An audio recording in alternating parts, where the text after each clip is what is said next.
Do you ever get so bored watching a movie that you just decide to cook something instead?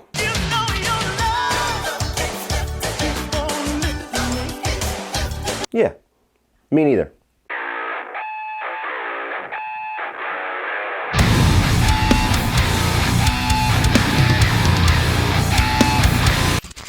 So Ghostbusters 2 tells the story of the gang getting back together to fight an evil painting and evil pink ooze. Welcome back to the Ghostbusters review series, everybody. We are now at Ghostbusters 2. If you are just now finding me or you're just now catching up with the review series, I have reviewed the original film from 1984 just a couple of days ago, so if you have not seen that video, pause this one, go check out that one, get yourself caught back up to speed with my thoughts so far on the franchise, and then continue on here. And this is a movie that I was looking forward to revisiting because I have not watched Ghostbusters 2 since at least the late 90s. I used to have the VHS tape. I did watch it a few times as a kid, but even as a kid, I never really gravitated towards this one. There was always something about it that I just didn't really enjoy, didn't really want to revisit so much. And that's what made my curiosity peak, because there's quite a few opinions that I had as a kid that I no longer have as an adult. I mean, for Christ's sake, my favorite Nightmare on Elm Street movie was Nightmare on Elm Street 4 Dream Master for years as a kid, and I would not say that now. So I was curious if maybe watching this movie as an adult would be that reverse, where what I thought as a kid is no longer what I think as an adult. Nope, didn't happen. But before I get into all the reasons why that opinion did not change, let's talk about a few of the positives regarding Ghostbusters 2. And I do think that they keep some of the good qualities of the first film here. I think that the effects work is really good. There's some ghost apparitions that have some really good digital effects that still age very well, just like I praised in the original film. There's also some physical effects here, like namely the finale where they are taking hold of the Statue of Liberty and they're switching between this fake Statue of Liberty and like almost foam claymation that's zoomed in on somebody that's actually wearing green paint on their feet, and it actually is pretty effective. It looks like the Statue of Liberty actually is walking through New York, and that is a pretty cool, iconic finale for this movie. That's honestly the only thing I've ever thought about. Every time I revisited Ghostbusters 2 in my brain, I thought of two things: the annoying guy that's like the art dealer and the Statue of Liberty finale. Also some pretty good music in this movie. They don't carry over a lot of the score from the first movie, but there's pieces of it, but they put a lot of, at the time, current music. They have some really cool like heroic score here and there, like when they first get to the finale and they're shooting at the ooze, there's a pretty cool little score that kicks in where everybody's like, yeah, Ghostbusters, go kick ass. But unfortunately, that's pretty much where my positives end with this movie. I revisited this, and about 45 minutes into it, I started to realize all of the reasons why, even as a very easily entertained child, this movie did nothing for me. And it's because this movie has absolutely nothing to give as far as entertainment. They took the template of the original movie, they rehashed it with absolutely no creativity and no life. Like, everybody came back for this. Ivan Reitman came back for this, the entire cast came back, they even got the side characters back. It's the recipe for a great sequel, and it felt like not a single person gave a fuck. Do, re, be gone. Right at the beginning of the movie, they undo everything that was won by the original ending of Ghostbusters, where the team is hailed as heroes of New York, and Venkman and Sigourney Weaver are getting together, and they're all best friends, they got a successful business, and all of that stuff. Nope, as soon as you start this movie, the Ghostbusters are a joke that goes and does party favors for 6-year-olds, and even the 6-year-olds don't even care. And I hated the meta humor about them actually having the Ghostbusters theme song, and they're singing and dancing to it. No, that doesn't quite work. And that's the one moment of meta-ness too in this movie, so if they had explored that a little bit more, maybe would have gone somewhere, but just the fact that this, in the first 5 minutes they do it and they never go back to it again, felt very odd. And even the whole thing with Venkman and Sigourney Weaver, to where they're no longer a couple, but she went off and had a kid with random guy that isn't even mentioned in this movie, so it might as well just be Bill Murray's kid, but it's not. It's just, they undo everything just so they can rebuild all of that by the end of the movie and go through all of the same exact story beats and end up in the same exact spot that we were at the end of the first film. I mean, beat by fucking beat.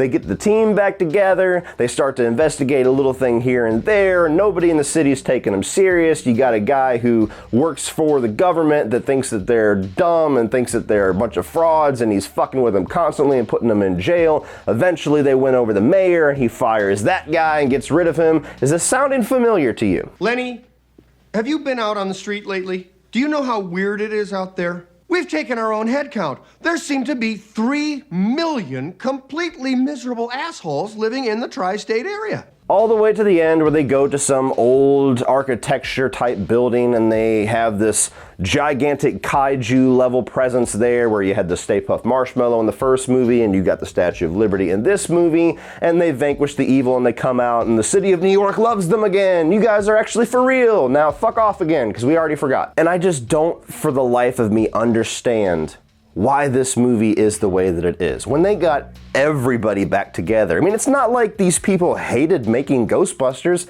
It's not like they hated working with each other. I don't even think Bill Murray and Harold Ramis even had their little tiff yet. These guys were all friends, and you got the directors, the writers, everybody back together. Like, what the hell happened?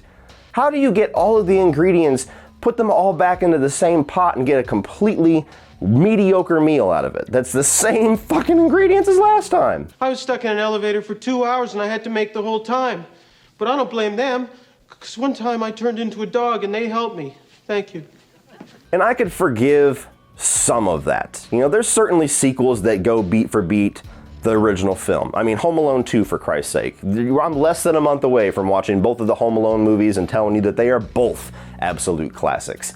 But Ghostbusters 2 just doesn't have any life. It doesn't even have any humor. Like, all of the attempted humor here, especially by Bill Murray, who is famous for just being able to go off the cuff and ad-lib and give some of the best lines of the movie, like the original film, every single time that the camera stays on him and he's just doing his Bill Murray thing, it's like the weakest Bill Murray humor you've ever heard in your life. Almost like he just wanted to collect a paycheck and go the fuck home. You know, I have met some dumb blondes in my life, but you take the taco, pal.